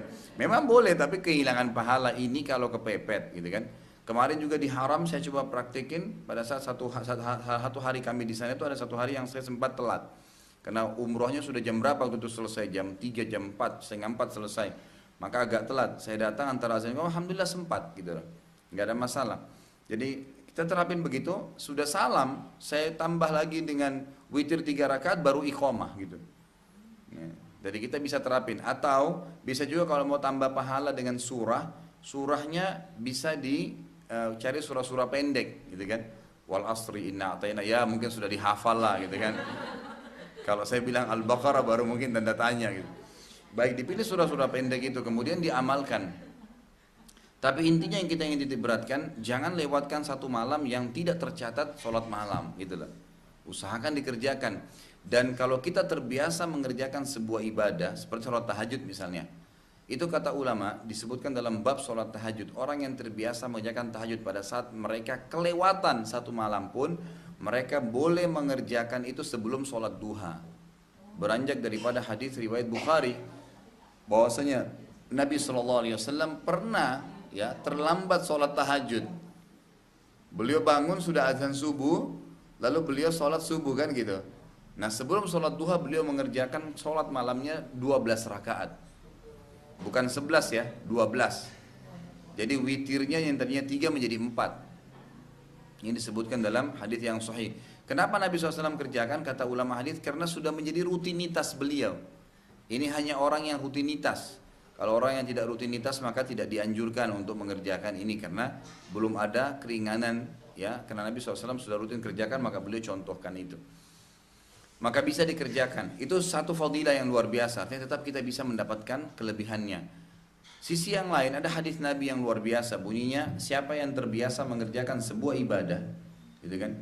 Maka pada saat dia punya udzur, tidak bisa dia lakukan, musafir, sakit, tiba-tiba gila, stroke misalnya la qadarallah terjadi, maka akan tetap dicatatkan pahala yang biasa dia kerjakan semasa dia sehat.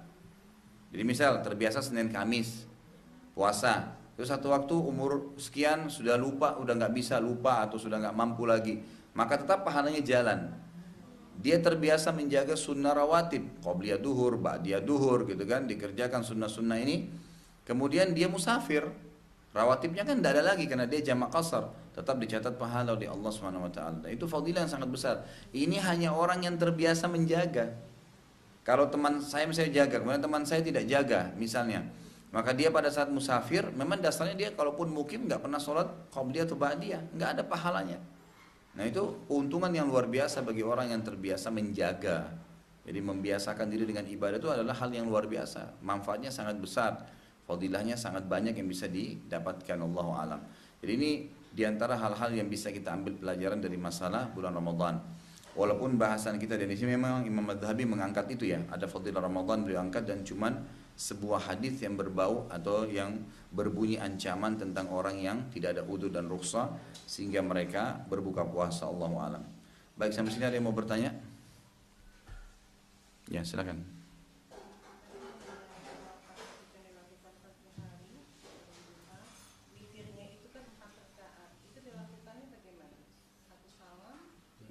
Boleh satu kali salam, seperti bisa dua rakaat salam, 2 rakaat salam, bisa 4 rakaat tanpa tahiyat pertama. Ya, ya, itu boleh dikerjakan.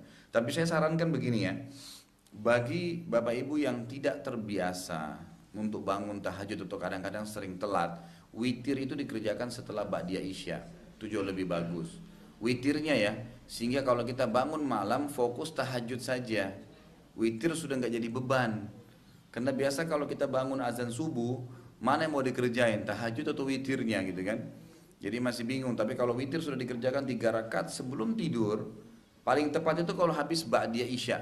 Karena kita masih segar, masih fresh mau sholat gitu kan?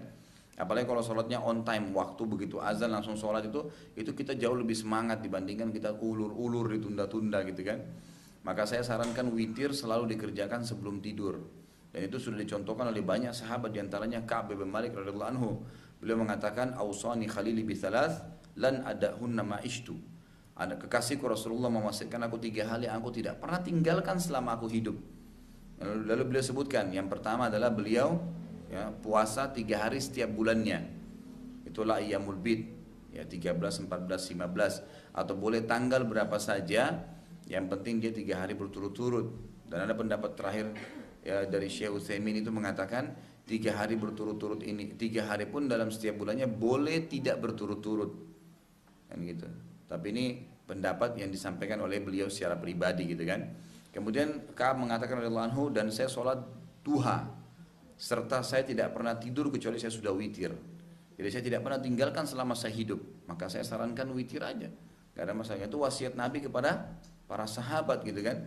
Jadi walaupun sampai dari hadis ini juga sebagian ulama bilang walaupun dia mampu dia bangun sholat malam, tetap dia lakukan witir sebelum dia tidur, itu dianjurkan, itu juga sunnah tersendiri. Tunggu sebentar ya.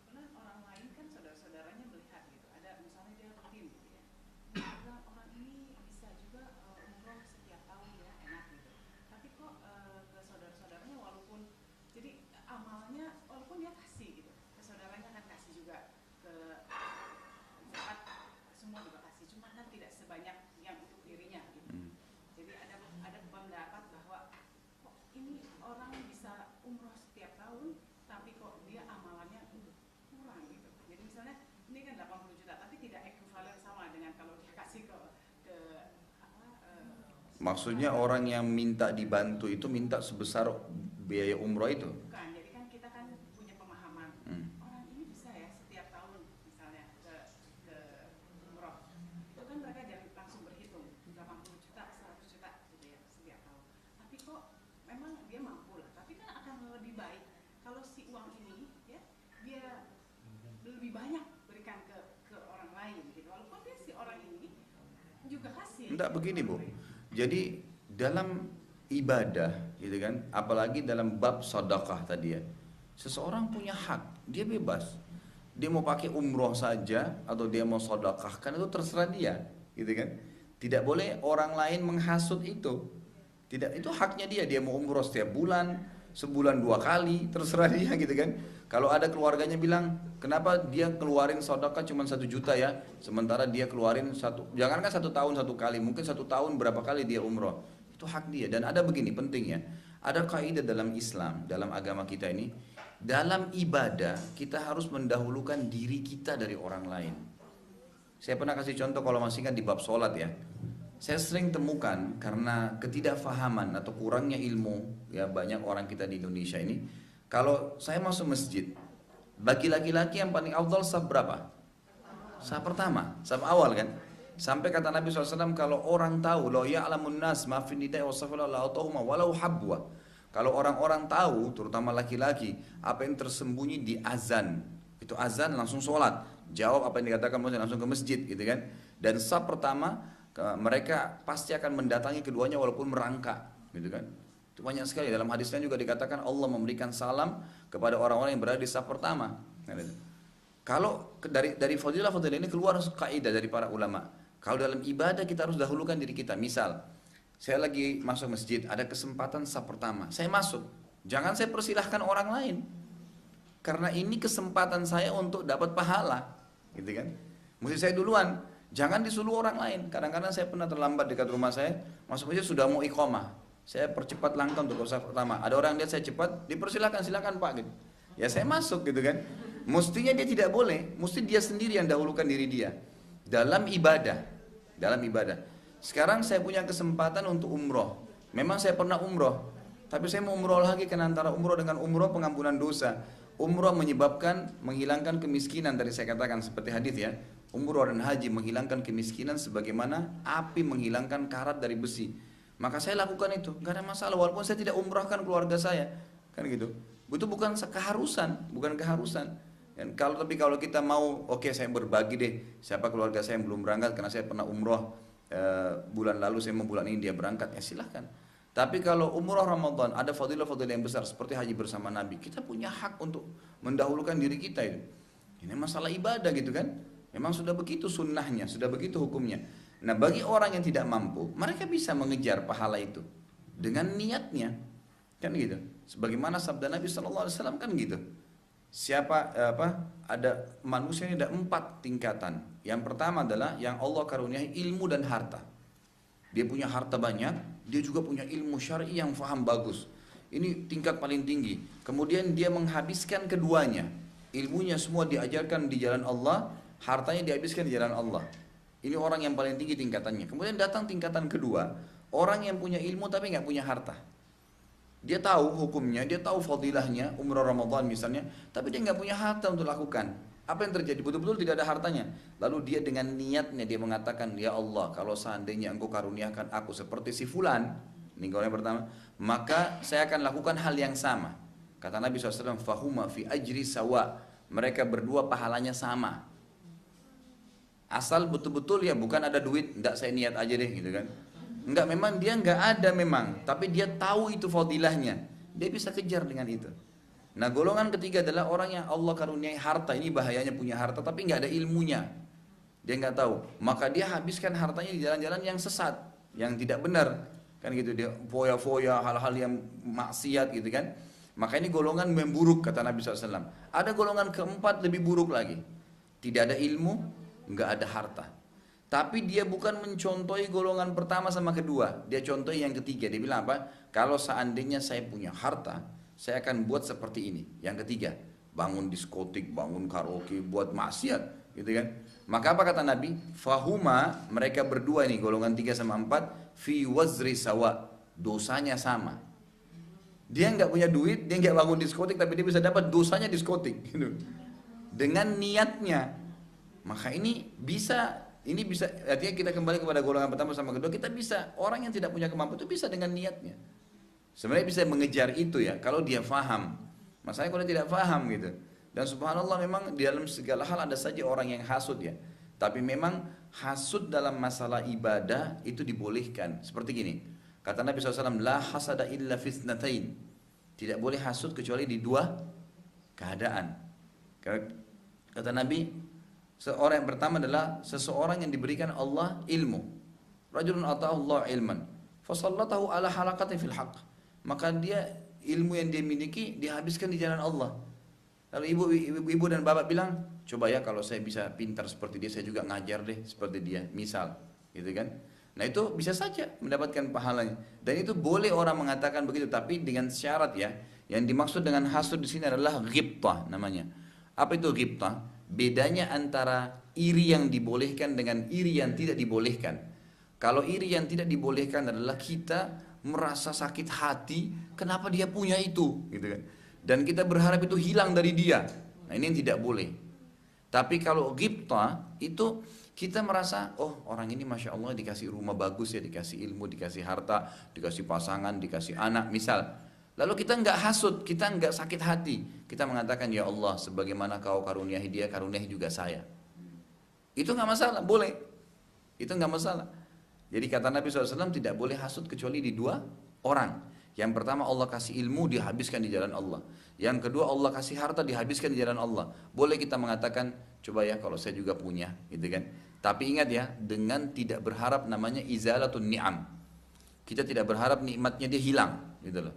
Kalau kita sudah berharap nikmatnya hilang, kita sakit hati, maka namanya hasud yang diharamkan. Nah tidak dibolehkan.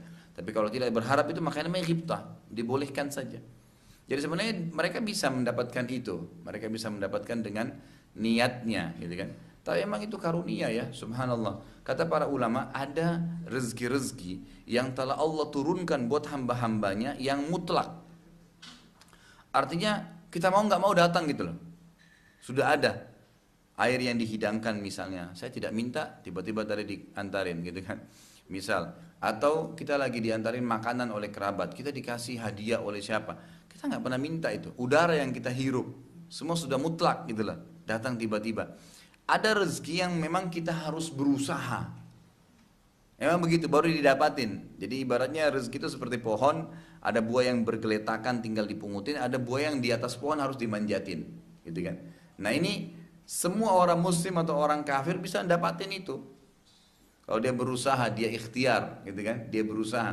Jadi bisa sebenarnya kalau dia niatkan, dia berusaha, nabung misalnya, dia berusaha buka usaha, saya mau pergi haji misalnya, saya mau pergi umroh, ya, dia niatkan, insya Allah Allah akan bukakan dia itu.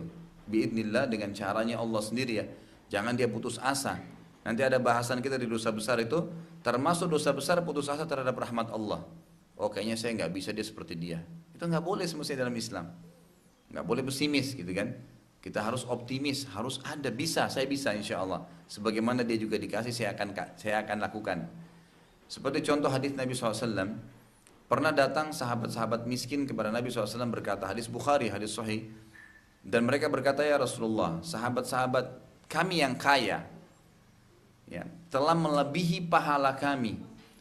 Karena kami sholat, mereka sholat, kami puasa, mereka puasa, tapi mereka punya kelebihan karena mereka menginfakkan hartanya kepada kami. Kan gitu. Sementara orang miskin artinya nggak bisa balas itu. Pahala infaknya nggak dapat gitu. Apa kata sahabat miskin, ya Rasulullah, tuntunlah kami melakukan satu perbuatan yang bisa mengimbangi amal mereka. Apa kata Nabi SAW? Habis sholat bacalah subhanallah 33, alhamdulillah, Allah Akbar 33. Kepada sahabat miskin nih, mereka pulang amalin. Itu berarti bisa ngimbangin infaknya orang kaya gitu kan. Beberapa waktu kemudian datang lagi sahabat miskin, ya Rasulullah, sahabat-sahabat kami yang kaya dengar hadis Anda. Sudah dikerjain juga gitu. Artinya pahalanya lebih lagi gitu kan. Maunya sampaikan apa lagi nih? Apa kata Nabi SAW? Dzalika fadlullahi yu'tihi may yasha. Itu karunia Allah yang Allah kasih siapa yang dia mau. Kata ulama hadis, kata-kata itu karunia Allah, artinya semua orang bisa dapat sebenarnya asal dia mau berusaha, gitu. Dia mau berijtihad, dia mau berusaha, insya Allah akan datang. Ya rezeki yang di atas pohon tadi harus manjat untuk ngambil, gitu kan, baru bisa. Dan memang hidup ini penuh tantangan ya. Allah SWT sudah buat seperti itu. Kita kalau haus minimal harus berdiri ngambil air, gitu kan, atau minimal kalaupun pakai pembantu harus minta. Tapi harus tantangannya ada. Nah seperti itu kurang lebih gambarnya. Jadi sebenarnya mereka bisa dapatkan pahala itu. Jadi dalam ibadah kita mendahulukan diri kita. Memang sudah begitu. Walaupun sudah pernah kita lakukan. Karena setiap pengulangan ibadah berarti pahalanya ada sendiri dong. Ini. Ya, kita belum tahu apakah ibadah saya yang lalu sudah diterima enggak. Belum tahu. Wajar saja kalau kita mau memperbanyak itu. Gitu kan? Ya. Masih ada lagi?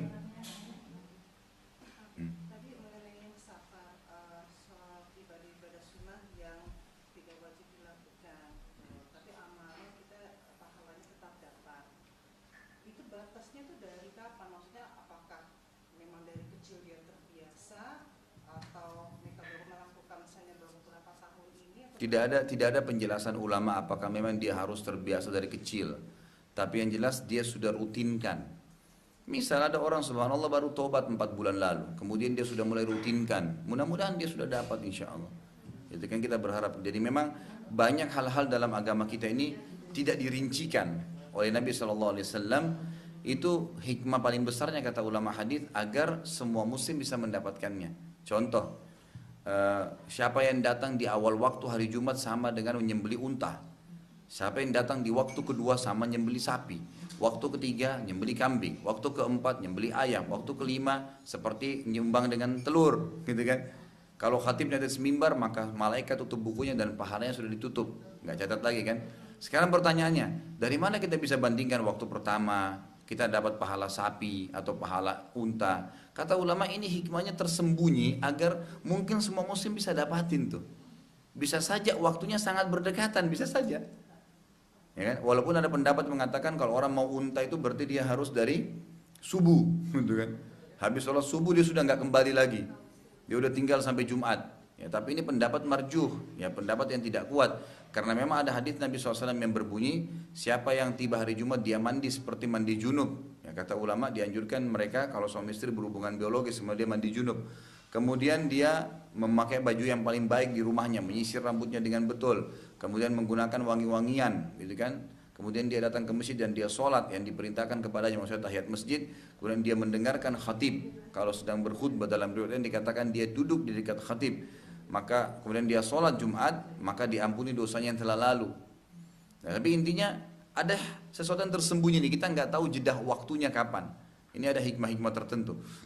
Kata ulama bisa saja misalnya orang datang jam 10 dapat unta misalnya. Mungkin jam 11 masih dapat unta, kita nggak tahu. Tapi disembunyikan dalam syariat ini supaya memang kita bisa mengetahui itu. Kita bisa mendapatkan dengan hikmahnya Allah Subhanahu wa taala. Silakan, Bu.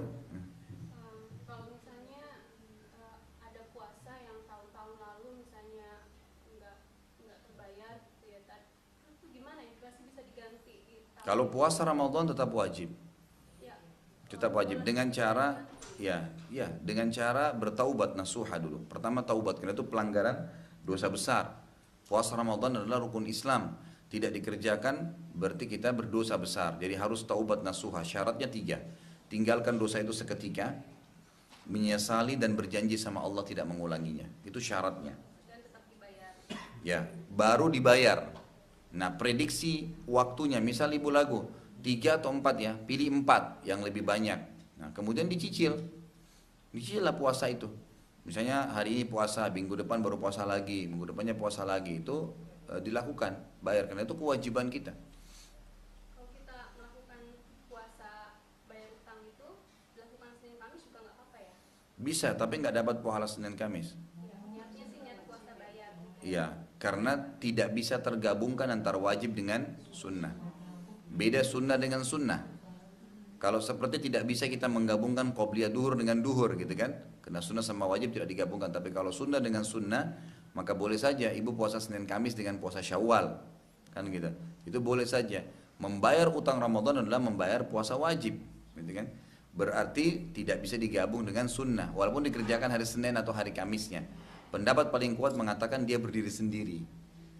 Ya, boleh saja dikerjakan kapan, Senin Kamis atau apa, hari apa. Yang penting jangan memulainya di hari Jumat atau Sabtu hari Ahad. Memulainya ya, memulai. Jadi ada ada larangan hadis yang memulai puasa hari Jumat atau Sabtu atau Ahad. Tapi kalau kita mulai sehari sebelumnya, misalnya Kamis, Jumat, boleh. Kecuali bertepatan memang hari itu ada perintah. Misal puasa Ayyamul Bid 13, 14, 15 tepat jatuh Jumat, Sabtu, Ahad gitu kan? Atau Sabtu, Ahad, Senin, maka bisa saja kita memulainya karena ada perintah. Pas ada, kalau tidak ada perintah, tiba-tiba saja ibu mau dan bapak misalnya saya mau bayar puasa Ramadan saya deh, hari Sabtu saya mau mulai puasa. Ya, itu nggak boleh dengan memulainya, kecuali diikuti dengan sehari sebelumnya. Ya. Niatnya kita sebutkan nggak Pak? Enggak perlu. Niat dalam hati insya Allah sudah tahu. Enggak perlu. Enggak perlu. Sedangkan jumlah harinya kadang-kadang lupa, ini sudah sama tahunnya, hebat sekali. Baik, ada lagi? Ustaz, ini saya kan baru baca nih ya buku ini. Ini ada 76 dosa-dosa besar. Masya Allah gitu, saya kaget juga gitu melihat poin-poinnya ini. Ternyata dosa besar gitu yang tadinya saya kan orang awam. Wah ini ternyata dosa besar ya tadi bahasa Allah. Terus kalau yang dosa kecil itu apa ya tadi? Maksudnya supaya kita bisa menghindari juga gitu. Justru kita pelajari 76 dosa besar ini supaya kita tahu selain ini dosa kecil berarti. Selain ini berarti dosa kecil. Nanti yang kita kira nggak dosa ternyata dosa kecil gitu. Dan ini poin-poin yang kita pelajari tujuan utamanya untuk itu. Jadi sebenarnya begini, mungkin karena ibu baru hadir ya. Ini adalah buku ini kita bedah aplikasi dari zikir sebelum salam. Jadi kita ini sebenarnya sedang membahas bab sholat. Sebenarnya ini pelajaran tentang bab sholat. Ada zikir sebelum salam itu bunyinya wa'udzubika minal ma'thami wal maghram. Ya Allah jauhkanlah kami dari dosa-dosa dan terlilit hutang, gitu kan. Nah saya bilang itu hari pada saat kita tutup zikir-zikir sebelum salam, saya bilang kita akan bedah buku dosa-dosa besar agar tahu ini dosa besar nih.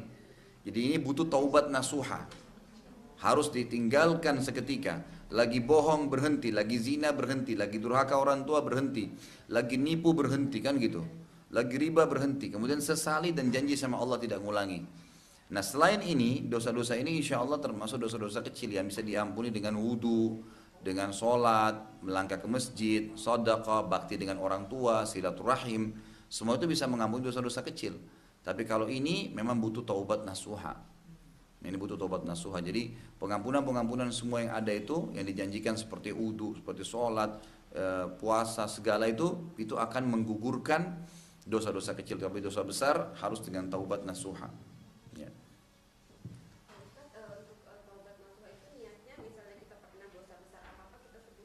Enggak usah.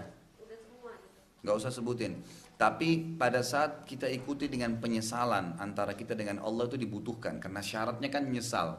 Nah penyesalan ini kata ulama adalah dengan mengingat dosa itu. Jadi nanti pengingatan, oh saya pernah buat ini ya Allah ampuni gitu, saya sesali. Ya, saya pernah buat ini. Tapi kalau kita tidak teringat dosa itu, maka cukup kita mengatakan secara global, ya Allah saya bertaubat dari semua dosa-dosa besar yang pernah saya lakukan. Tapi di sini ulama bilang kalau kita tahu dosa besar itu secara khusus, maka tinggalkan dia, sesali. Pada saat sesali ini ingat, oh ya ini pernah saya lakukan, ya Allah ini saya sesali. Lalu janji, ya Allah saya janji tidak akan mengulanginya. Itu antara kita dengan Allah saja, gitu. Dengan tidak ada lafaz khusus ya, tapi bagaimana kita janji dengan Allah dari diri kita sendiri untuk tidak melakukannya lagi.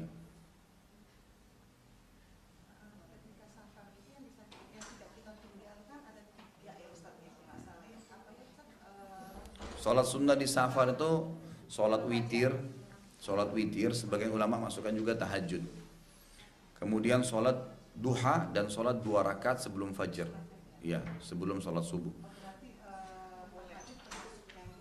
Ya, jadi riwayat yang menyebutkan Nabi SAW tidak pernah meninggalkan itu sunnatul fajr pada saat safar dan mukim, duha dan sholat malam. Nah, ada juga riwayat mengatakan sholat witir. Maka di sini ulama mengatakan masuk dalam kategorinya sholat tahajud dan witir. Ya. Tapi minimal sekali witir ya, minimal sekali witir. Mungkin kita tutup dengan kafaratul majlis. Kalau ada benar dari Allah, kalau saudara saya mohon dimaafkan. Subhanakallahumma bihamdika asyhadu an la ilaha illa anta astaghfiruka wa atubu ilaik. Wassalamualaikum warahmatullahi wabarakatuh.